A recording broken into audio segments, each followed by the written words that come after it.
It's interesting. I'd never seen anything or heard anything about anything like it before. It's a total different concept to what everyone's used to. I think that's something that's needed to be done in the industry for a long time. From where they started to where they've came is a long way, and safety is a big concern. And from what I've seen in this one, it seems to be a little more further along in this crew safety aspect. I do like this concept. I think it has potential, and I think the safety gear is phenomenal. It's just, is it workable? It'll be interesting to see the more of these that get on the road and in use, what the feedback is from those medics and even the patients at riding sideways versus with the flow of traffic. You know, they're kind of riding against it now. It's a neat concept. Something you don't see every day, and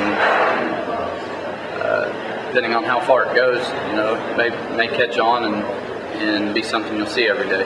Our safety is as important as the patient safety. And they've addressed a lot of the patient safety with the over-shoulder straps and different things on the cots. And ours is just not being addressed as to where we can be strapped in, and it looks good to me. Safety in the back of the ambulance, I think, is very key. Not only for the patient, I mean, for the patient definitely first and foremost, but for us as well. I mean, we spend thousands of hours at the back of ambulances every year. You know, we're going to have to learn that they're available. In them now, in the back of an ambulance now, there's nothing available except the attendant seat a lot of times, and we're not used to strapping in. And that's something that's going to be a learning curve for us to establish, protocol for our own safety.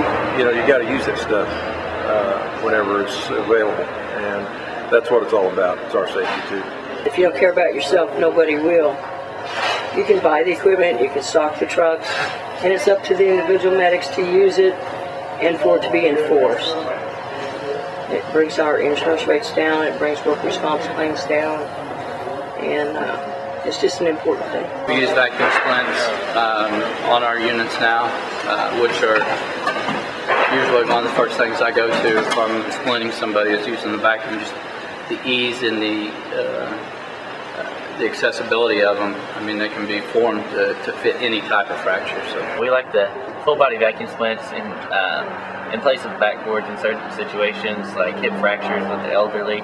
It's a little bit softer than the backboard, but yet provides the same amount of support, and in fact, in some cases more, because you can mold it to the person and their back and their hips and that type of